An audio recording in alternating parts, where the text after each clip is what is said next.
Apakah doa itu? Bagaimana caranya agar aku bisa berdoa? Aku melihat orang lain berdoa, tapi aku sendiri sulit merasakan kehadiran Tuhan di dalam diriku. Dapatkah Tuhan ditemukan di dalam doa?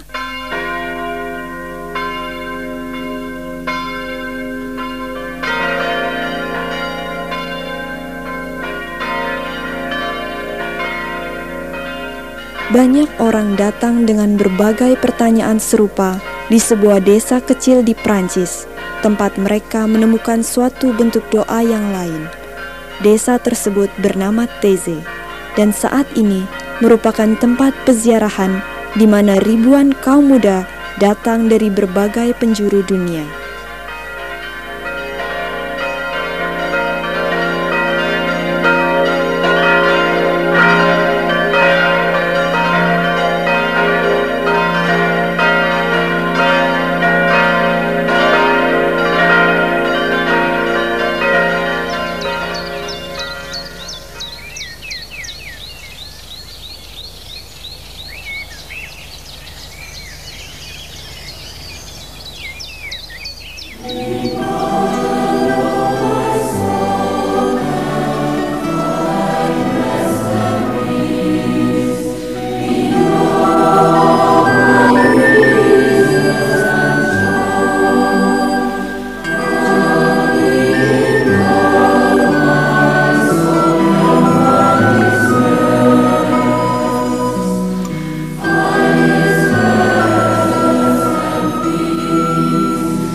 Ketika pertama kalinya saya berjalan menuju gereja, saya merasa berada di tempat yang tepat.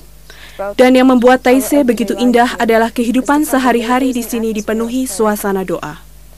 Kadang sulit untuk dipercaya bahwa kami menghabiskan waktu selama 1,5 jam untuk berdoa setiap harinya. Ketika Anda melihat orang-orang muda setiap hari sebelum masuk ke gereja, Anda akan lihat bahwa mereka sama seperti orang muda yang lain. Mereka berdandan seperti layaknya orang muda, ekspresif, dan suka bergerombol. Namun saat mereka masuk ke dalam gereja, Anda melihat satu sisi yang lain, di mana mereka dapat menghabiskan waktu di gereja dengan berdoa, dalam keheningan dan bernyanyi. Itulah yang mengherankan. Mereka menginginkan agar Tuhan bersama mereka. I don't know the French and the other languages. Saya tidak tahu bahasa Prancis dan bahasa asing lainnya. Tapi ketika Bruder menyanyikan solis dengan bahasa Inggris, saya merasa ada sesuatu yang masuk ke dalam diri saya. Kedamaian dan kegembiraan. Ketika Bruder menyanyi dan kami ikut menyanyi, terasa bahwa kata-kata itu sungguh berarti. We are getting inside. It's great. Very nice. And you night and day bless the Lord. And you light and darkness bless the Lord. The Lord opens up a way and leads us on paths of life. The earth is full of God's love. I thought the sound when I first came. Saya teringat ketika saya datang pertama kalinya di Taizé.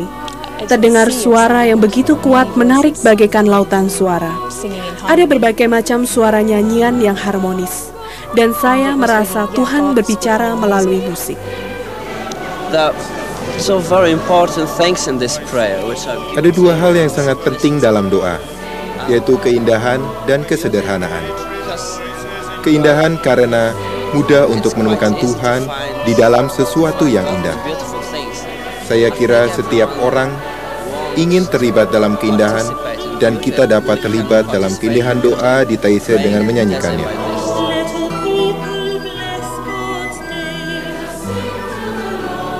I like repeating.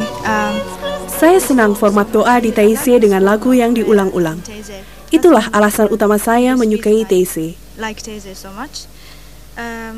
Saya tidak merasa itu terlalu lama. Seringkali justru merasa pendek. Ketika seseorang melihat ribuan wajah, hal itu bagaikan taman yang luas sekali, tidak berkesudahan, semuanya berbeda. Kemudian sebuah lagu dinyanyikan, sederhana dan indah. Kaum muda bergabung di dalamnya. Setiap orang bernyanyi dalam bahasa mereka masing-masing. Setiap bahasa ada di sini. Sesuatu yang istimewa. Saya tidak tahu bagaimana mengungkapkan hal ini, tetapi ini sangat mengagumkan. Desa Mungil Taizé pada awalnya adalah sebuah desa yang sunyi, sama seperti desa-desa lain di pegunungan Burgundi. Tidak banyak pekerjaan selain bertani, dan banyak penduduk setempat pergi mencari pekerjaan di tempat lain. Di desa inilah untuk pertama kalinya Bruder Roger datang pada tahun 1940 dan memutuskan untuk membangun sebuah komunitas. Pemikirannya tentang kehidupan komunitas mendapat cobaan yang keras selama Perang Dunia Kedua saat Bruder Roger sering menampung para pengungsi Yahudi. Setelah 50 tahun, jumlah bruder di komunitas ini telah mencapai sekitar 100 orang dengan latar belakang Katolik dan Protestan, dan datang lebih dari 25 negara. Pada awalnya, para bruder dan juga pengunjung yang lain berdoa bersama di gereja kecil di desa tersebut. Pada saat itu, seorang komponis muda dengan tekun menggubah mazmur. Sungguh merupakan suatu yang indah ketika mazmur dikumandangkan.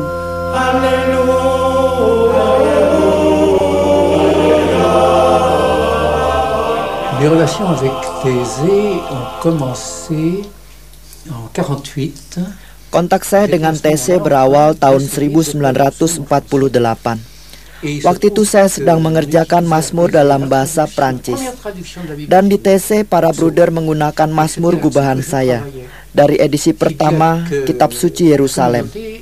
Komunitas tersebut menjadi salah satu tempat awal di mana saya menyusun musik dan mencoba menciptakan mazmur untuk dinyanyikan. Sejak awal kehidupan komunitas kami bernyanyi bersama-sama. Beberapa di antara kami mengenal musik sehingga kami dapat bernyanyi dengan indah, dengan 4 suara, juga menyanyikan lagu-lagu dari Rusia yang kami temukan.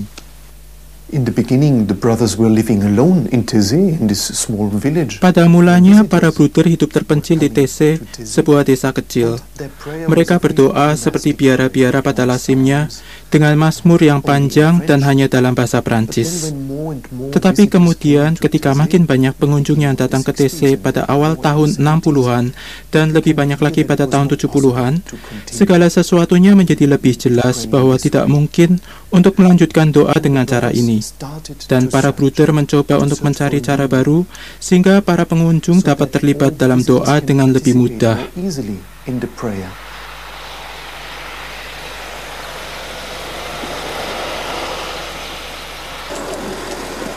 Saat ini, Taizé merupakan sebuah desa yang tidak biasa. Menyambut dengan penuh keramatamahan pada ribuan peziarah yang datang selama 1 minggu, membawa konsekuensi untuk membuat penyesuaian dalam banyak hal, termasuk mempersiapkan akomodasi serta makanan yang sederhana. Tidak hanya jumlah pengunjung yang bertambah banyak, bahasa yang kami gunakan dalam gereja juga bertambah karena orang-orang yang datang ingin menjadi satu dalam doa.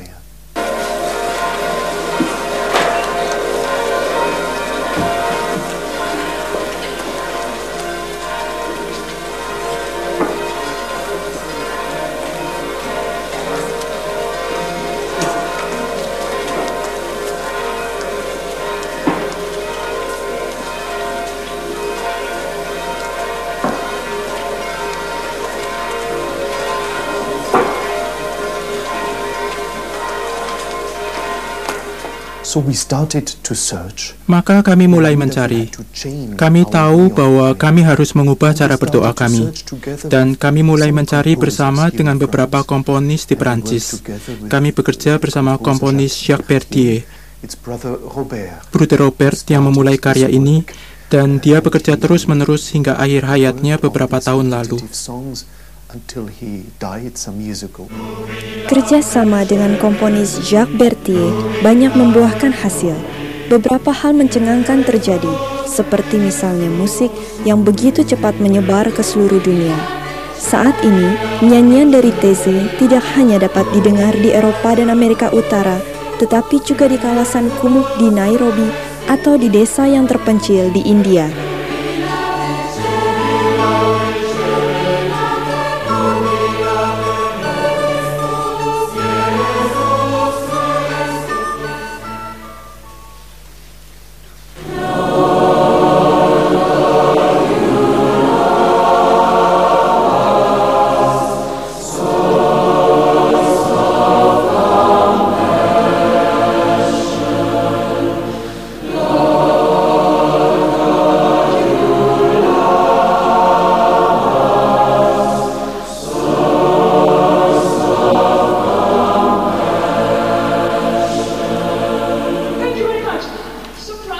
Kegiatan siang hari diawali dengan latihan menyanyi bagi mereka yang datang selama 1 minggu di Taizé agar mereka dapat lebih terlibat di dalam doa.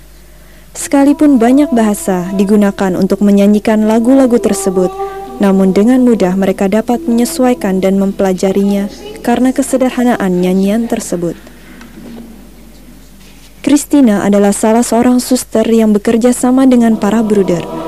Bersama dengan beberapa orang anggota yang tergabung dalam komunitasnya, ia memimpin latihan menyanyi yang diadakan di gereja.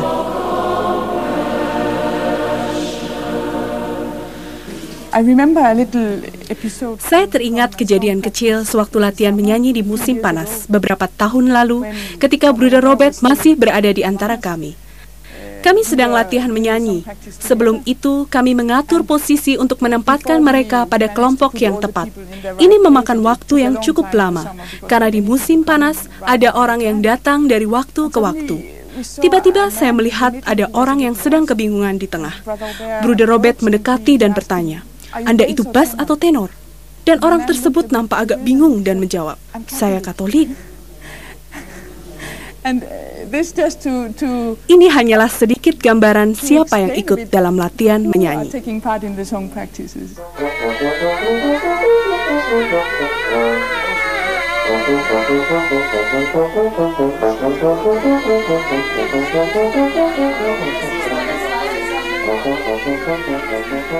Mereka yang datang dengan membawa serta alat musik ikut mengiringi doa. Kita selalu kagum dengan apa yang telah tercapai dari latihan yang hanya beberapa hari.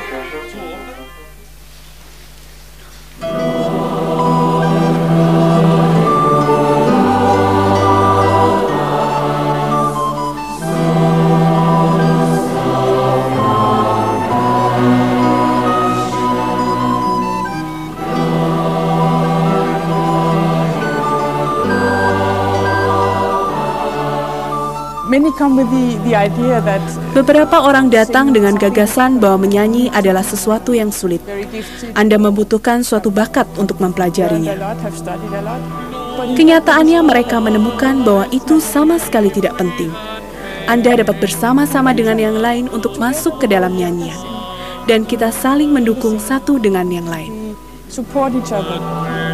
Apa yang membantu kita untuk mempersiapkan doa dan masuk ke dalam doa adalah mengetahui bahwa itu bukanlah sesuatu yang dapat dilakukan sendiri. Kita mempersiapkannya. Itu semua menjadi mungkin karena undangan Tuhan.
Saya tidak ingat kapan tepatnya pertama kali mengikuti doa di TC.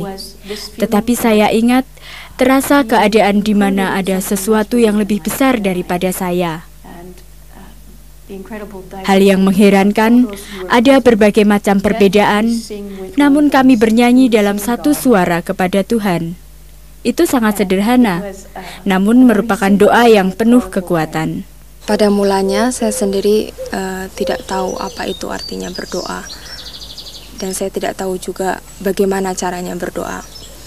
Tapi dengan berjalannya waktu, saya bisa mengambil kesimpulan bahwa berdoa itu bukan hanya dengan melakukan puji-pujian dan memuji nama Tuhan, tapi juga berdoa itu saya berkomunikasi dengan Tuhan. Saya bercakap-cakap dengan Tuhan, dan dalam doa itu saya bisa mengutarakan segala sesuatunya kepada Tuhan. Ketika Anda berdoa, saya kira Anda tidak mengusatkan ke dalam diri Anda sendiri. Kenyataannya sebaliknya lah yang terjadi. Kadang-kadang Anda akan hanyut terbawa oleh nyanyian. Sepertinya Anda dibawa oleh kata-kata yang Anda nyanyikan. Sukacita, kepercayaan, dan kedamaian. Ketika pertama kali menyanyikan lagu-lagu itu, yang hanya sebaris kata-kata, sepertinya tidak ada apa-apanya. Tetapi kemudian lagu itu merasuk ke dalam jiwa, maka engkau menyanyi tidak sekedar dengan kata-kata.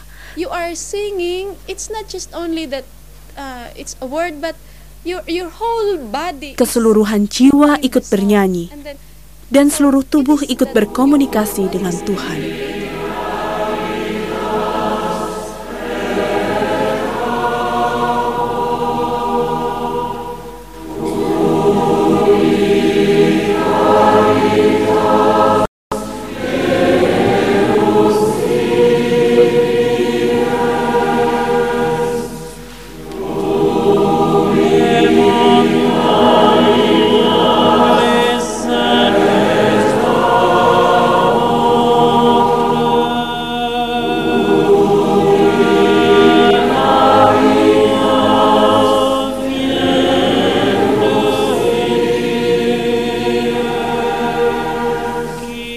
Kembali lagi ke TC setelah 40 tahun, Pastor Joseph Jelino memperhatikan beberapa perubahan yang telah terjadi. Kepedulian pastoral dan pengetahuannya akan musik memberi pengertian yang dalam akan bentuk doa di TC. Dans l'histoire de la musique occidentale, il s'est produit un phénomène très important. Dalam perkembangan musik barat, pengaturan waktu terus-menerus adalah bagian yang sangat penting, yang mempengaruhi liturgi dan penggunaan musik di dalam liturgi. Seperti yang kita tahu, gereja mempunyai struktur liturgi yang cermat. Sebagai contoh dalam buku ibadah, setiap orang tahu dengan pasti kapan bagian-bagian itu akan berakhir. Ini merupakan suatu keuntungan. Tetapi pada waktu yang bersamaan, sesuatu juga telah hilang. Kemudian penemuan kembali gaya musik yang lebih mengalir, di mana orang tidak tahu kapan dimulai dan berakhir. Ini membuka suatu cakrawala akan kebebasan. Meskipun aneh nampaknya, ada semacam kehampaan yang diberikan Roh Kudus, suatu kesempatan bertindak, khususnya ketika kita berdoa dengan mengulang kata-kata yang sama, sebab tidak terikat dengan konsep-konsep dan tidak menunggu serta khawatir akan lamanya doa.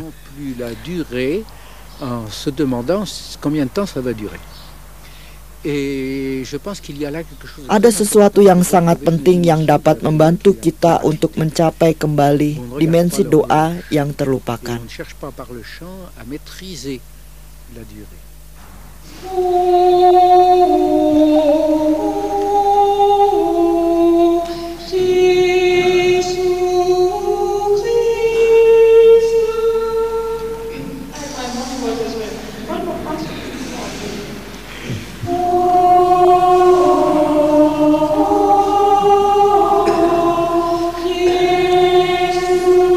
Sungguh menarik ketika kita berada di gereja, kita bernyanyi bersama-sama dalam berbagai bahasa, tapi dalam satu lagu.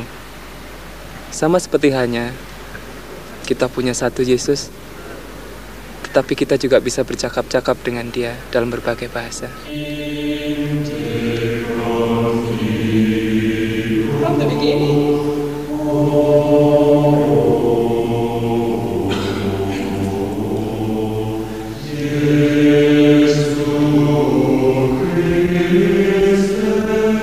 We try to make people aware of what we are doing. Kami berusaha agar mereka mengetahui dengan tepat apa yang mereka lakukan dan apa yang mereka nyanyikan.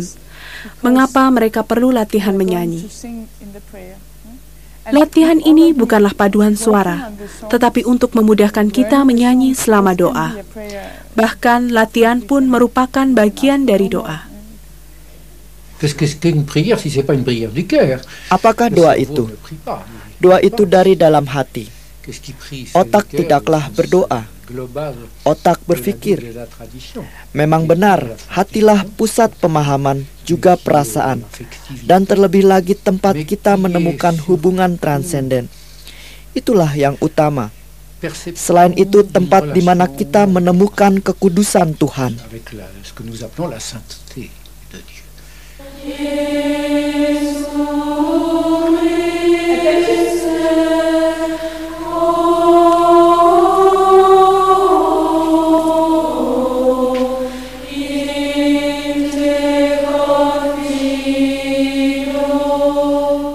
Why is it important to pray? Mengapa penting untuk berdoa?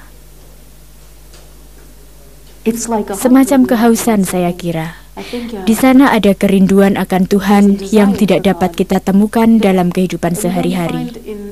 Dalam kehidupan sehari-hari, kita tidak menemukan banyak kesempatan untuk memuaskan kehausan, sekalipun keinginan untuk memuaskan hal ini ada. Datang bersama untuk berdoa merupakan satu cara untuk mencari Tuhan.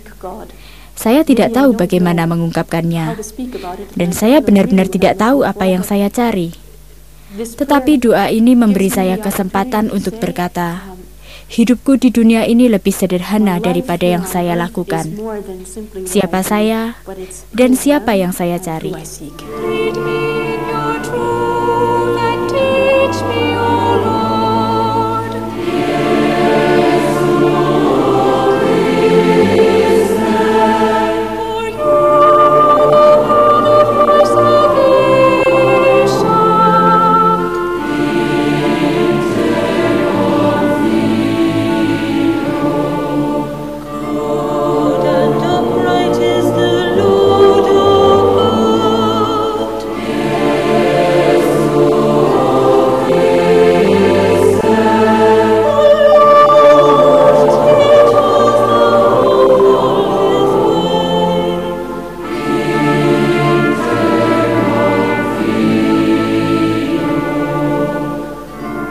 flesh and heart may fail.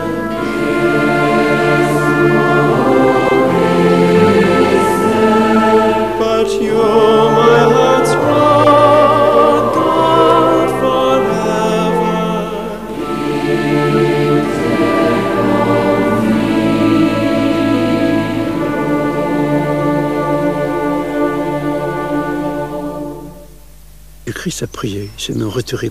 Kristus berdoa. Pada waktu itu dia bahkan pergi seorang diri untuk berdoa. Dan itu memungkinkan bagi kita masing-masing untuk menemukan kata-kata yang walaupun sedikit, tetapi dapat membantu mengungkapkan kedalaman diri kita dan hati kita, kata-kata di mana kita dapat mengungkapkan hati kepadanya. Dengan sedikit kata-kata, bahkan sangat miskin kata-kata, kita dapat berdoa yang dapat berbeda dari satu orang kepada yang lainnya. Seseorang dapat saja berkata, Yesus Kristus, cahaya hatiku, jangan biarkan kegelapan berbicara kepadaku.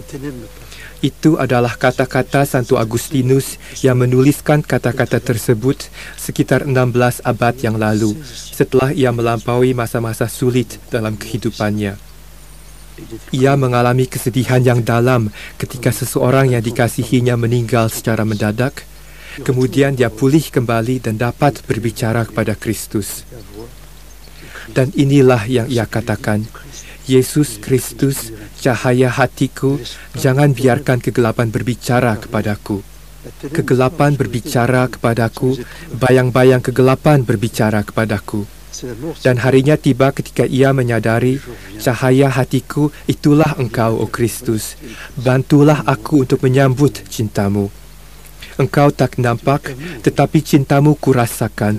Maka bantulah aku untuk dapat menyambut cinta itu, meskipun aku tidak menyadari apa artinya. Dan aku dapat melangkah di jalan ini dan menghadapi kerasnya cobaan. Maka semua kesalahan akan terserap, termakan dan terbakar oleh cinta. Elles sont comme consumées, assumées, brûlées par un amour.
Anna adalah seorang musisi profesional dari Hongaria. 15 tahun yang lalu, ketika ia mengunjungi TC untuk pertama kalinya, lagu-lagu tersebut memberinya kesan yang mendalam. Dalam waktu yang cukup singkat setelah itu, ia kembali lagi bersama suaminya. Ketika ia berada di TC, Anna mengiringi lagu-lagu tersebut dengan gitarnya.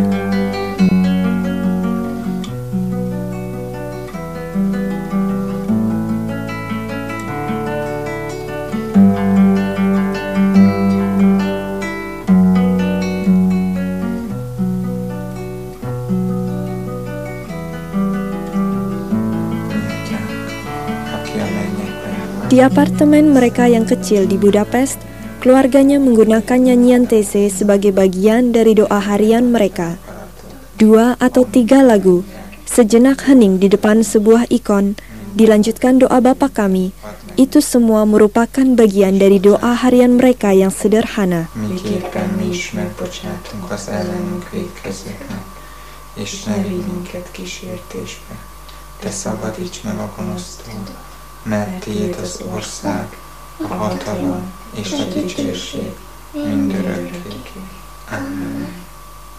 Laudate Dominum, laudate Dominum, omnes. Maria, putri sulung mereka, secara cepat mempelajari lagu-lagu tersebut meski dalam bahasa asing sekalipun. Laudate Dominum, omnes gentes, Halleluja. Laudate Dominum, laudate Dominum, omnes gentes. Setelah 5 tahun berlalu, Maria telah memiliki seorang adik perempuan dan laki-laki. Meskipun kedua orang tuanya begitu sibuk, mereka secara rutin berdoa bersama setiap pukul 8 malam.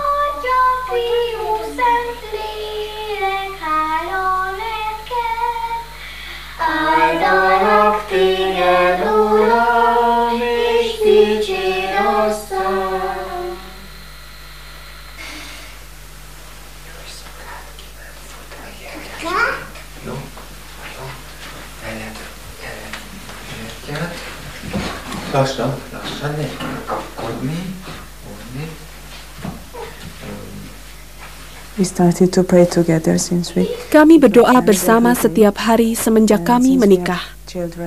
Setelah kami memiliki anak-anak, doa kami menjadi lebih sederhana. Hal ini memungkinkan anak-anak untuk turut serta. Bagi mereka, doa adalah sesuatu yang begitu alami, begitu biasa, dan bagian dari kehidupan kita sehari-hari, seperti halnya sarapan pagi. Sungguh mengagumkan melihat bagaimana anak-anak kami mempelajari lagu-lagu itu. Misalnya Maria, dia dapat menyanyikan lagu itu bahkan sebelum dia dapat berbicara. Mereka memahami sekali apa yang kami lakukan. Kadangkala mereka memahami misteri akan Tuhan.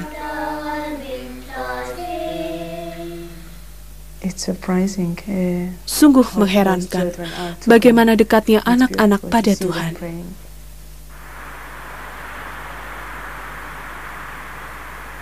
Anna dan suaminya Zsolt juga membantu mempersiapkan doa harian di sebuah kapel universitas di salah satu bagian kota Budapest. Beberapa mahasiswa memanfaatkan istirahat siang mereka untuk menghadiri doa. Beberapa yang lain bertemu setiap Jumat malam untuk berdoa bersama di tempat yang berbeda setiap minggunya.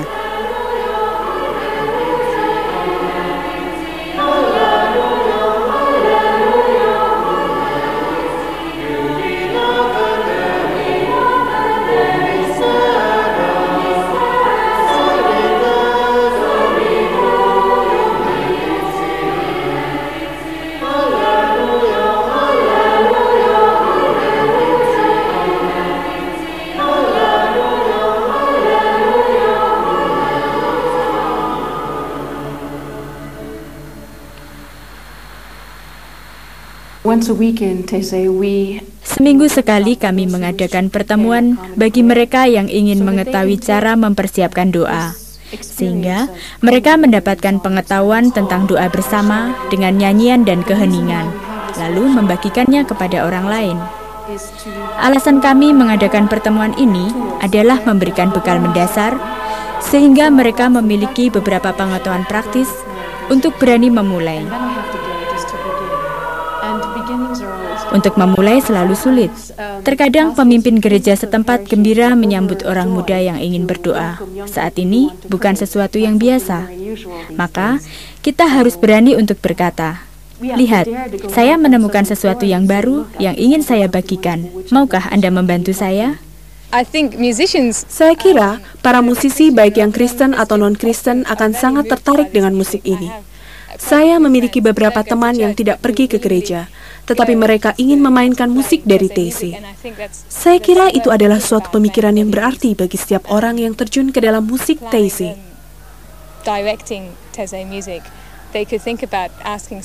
Itu dapat merupakan pengenalan yang baik ke dalam gereja. Saya teringat di Italia, tetapi saya tidak ingat persisnya kota mana. Ada seorang anak laki-laki berkata, ketika kami berdoa pertama kalinya, ada 25 orang yang hadir. Kedua kalinya ada 100 orang, dan sekarang ada 250 orang. Hal itu sesuatu yang luar biasa. Yang lainnya berkata, kami telah berdoa bersama selama 10 tahun setiap bulan. Jumlahnya tidak pernah lebih dari 8 atau 10 orang, namun merupakan kelompok yang tetap. Tidak selalu sama orangnya, namun selalu terselenggara secara teratur setiap bulan, dan setiap orang tahu. Untuk berdoa tidak harus berjumlah 200 atau 50 orang supaya sukses. Hanya dengan 5 atau 10 orang, jika berlangsung teratur setiap bulan, sudah merupakan tanda harapan. Kyrie eleison. Pertemuan di Wrocław adalah pertemuan Eropa ke-18 yang diselenggarakan oleh komunitas TZ. Pertemuan semacam ini diadakan setiap tahunnya di kota-kota besar Eropa dan melibatkan sekitar 100.000 kaum muda dengan menggunakan lebih dari 20 bahasa selama doa.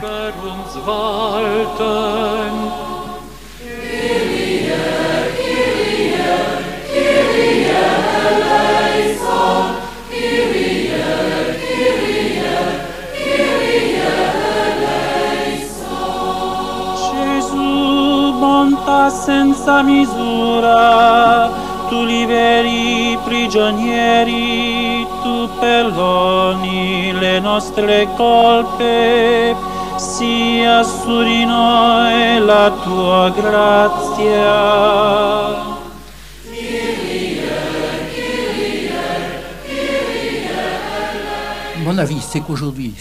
Menurut pendapat saya, apa yang kurang saat ini bukanlah penjelasan teoritis, buku-buku, radio, dan program-program televisi. Itu semua berlimpah. Apa yang diperlukan adalah kelompok umat beriman, yang merupakan lahan subur di mana iman dapat bersemi.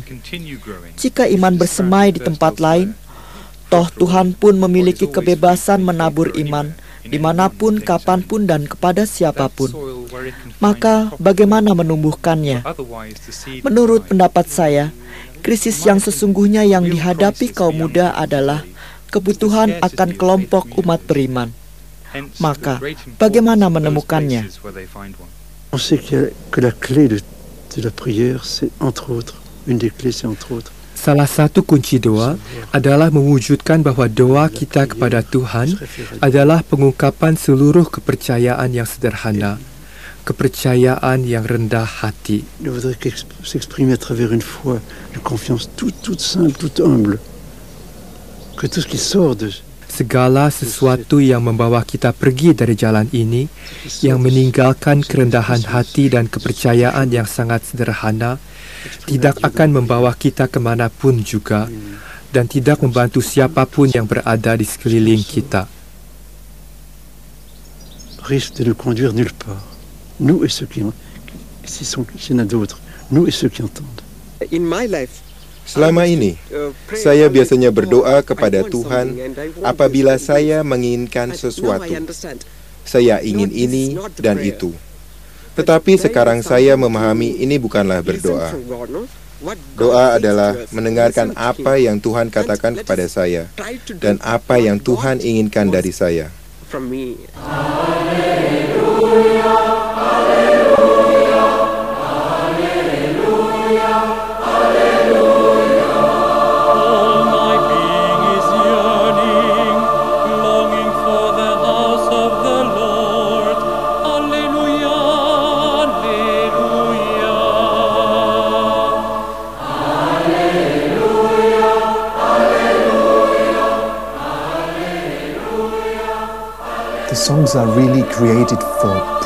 Lagu-lagu tersebut benar-benar diciptakan untuk berdoa, bukan untuk konser. Lagu-lagu tersebut hanya mempunyai makna bila digunakan untuk mencari Tuhan. Itulah sebabnya tidak ada orang yang memimpin nyanyian selama berdoa. Memang ada, tetapi hanya selama latihan.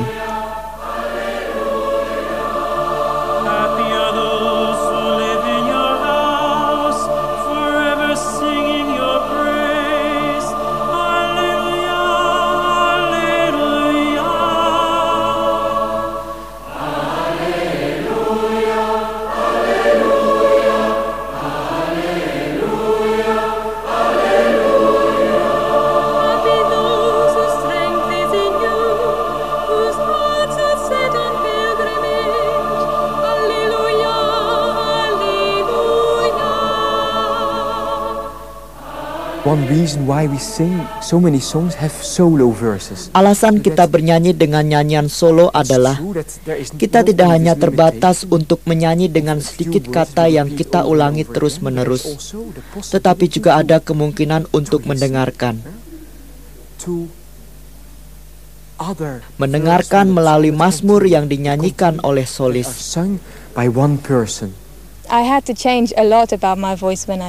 Saya harus mengubah suara saya saat menyanyi di TC, sebab semua aspek yang mengarah pada penampilan harus hilang, di mana tidak ada kesempatan untuk menunjukkan apa yang telah Anda lakukan dan Anda harus rendah hati. Jika tidak, segalanya akan menjadi serba salah. Karena musik merupakan doa, maka aspek musik lainnya menjadi nomor 2, misalnya irama dan ketepatan nada.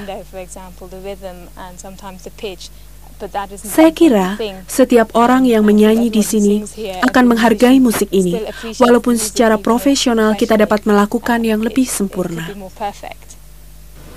Maybe this one we can push it. Left one.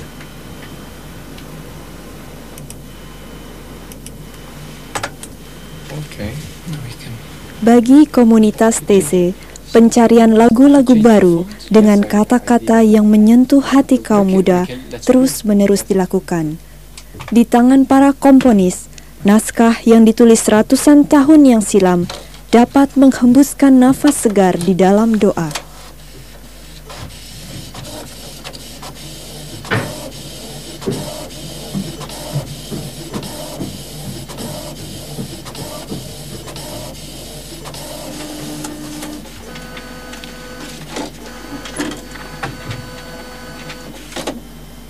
Il est venu d'une parole d'un penseur du 7e siècle, donc des 6 abad setelah Kristus, hiduplah seorang Kristen yang bernama Ishak. Ia hidup di Ninive dan merupakan orang kudus. Il était un saint dans l'Église maintenant. Alors cet homme était très préoccupé. Dia ingin agar orang-orang mengerti dan memahami kata-kata Santo Yohanes, Tuhan adalah kasih. Kemudian dia menulis, Tuhan hanya dapat memberikan cinta kasih-Nya.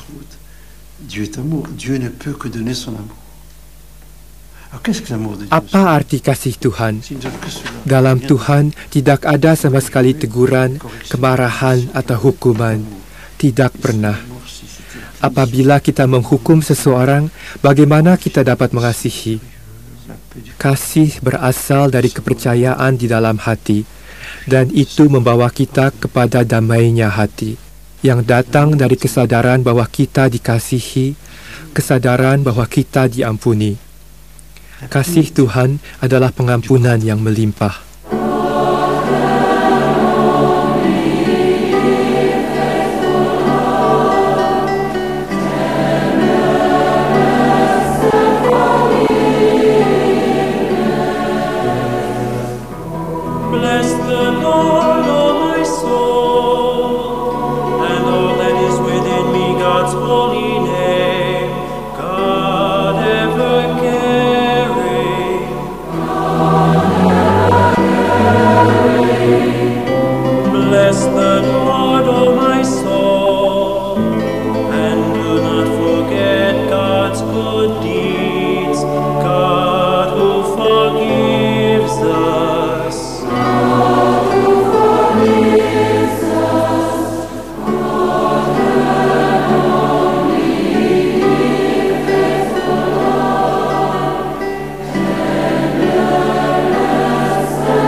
Hal yang menarik dalam doa bersama di TC adalah karena doa itu benar-benar dihayati dan merupakan hasil dari pergumulan realitas hidup kita.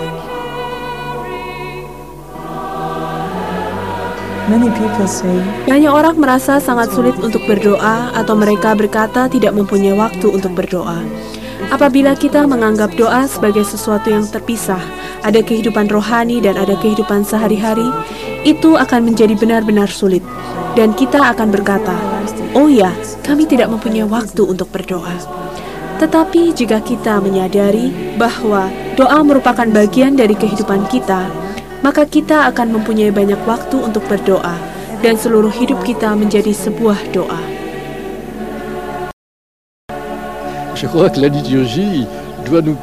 Saya percaya bahwa liturgi dapat membantu kita untuk mengenal Tuhan dengan perasaan kita, di mana liturgi memberi damai dan mengubah serta membangunkan kekuatan dari dalam hati. Sehingga secara mendasar, liturgi harus dapat memancarkan misteri kebangkitan. Dengan kata lain, misteri akan kehidupan lebih kuat daripada kematian. Apa yang menjadi dasar umat Kristiani adalah kenyataan bahwa Kristus bangkit, bahwa Kristus mengalahkan kematian, mengalahkan kejahatan, dan Dia memeluk kita semua. Dia membalut kita dengan cintanya dalam kehadirannya. Liturgi yang kita bicarakan adalah membagikan kehidupan Kristus yang telah bangkit, sehingga kita pun akan bangkit pula dan menjadikan kita hidup kekal dalam dirinya. Maka ketika kita meninggalkan gereja, kita membawa serta kekuatan hidup ini. Hari ini selama doa siang, saya bertanya pada diri sendiri, apa yang terjadi saat ini antara Tuhan dan setiap orang yang hadir di sini? Mengapa mereka ada di sini? Apa yang terjadi? Apa yang Tuhan tunjukkan pada mereka? Misteri ini sangat indah, sebab ada rasa menghargai dan hikmat, yang berarti bahwa orang-orang tidak hanya beranjak dan berkata, "Saya memahami hal ini," atau "Tuhan mengatakan hal ini kepada saya." Tidak. Lagu-lagu tersebut membawa Anda pada perasaan hati yang tepat untuk berdoa, sehingga ketika saat hening itu tiba, Anda berada dalam suasana hati yang tepat untuk berpikir yang seharusnya Anda pikirkan. Dalam keheningan, saya dapat berpikir dengan jernih tentang hal-hal yang baik. Lagu-lagu itulah yang membuatnya demikian. Keheningan datang pada waktu yang tepat, dan sesudahnya Anda benar-benar ingin menyanyi.